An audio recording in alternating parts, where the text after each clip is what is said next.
একটি পাথরের গল্প। একদিন এক তরুণ ছেলে পাহাড়ের কাছে ঘুরছিল। হঠাৎ সে একটা বড় পাথর দেখতে পেল, যা রাস্তায় পড়েছিল।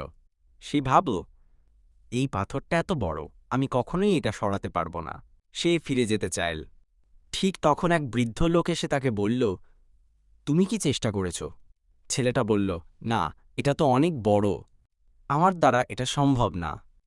বৃদ্ধটি হেসে বলল, দেখো ছেলে, জীবনের সব বাধাই প্রথমে অসম্ভব মনে হয়, কিন্তু তুমি যদি সত্যিই চাও, ধৈর্য নিয়ে চেষ্টা করো, তাহলে দেখবে অসম্ভবও সম্ভব হয়।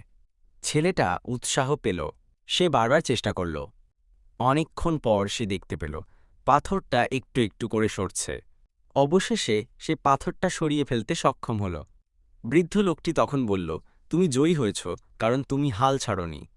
শিক্ষা: জীবনে যত বড় বাধাই আসুক, যদি মন থেকে চাও আর চেষ্টা চালিয়ে যাও, তাহলে কোনো কিছুই অসম্ভব নয়।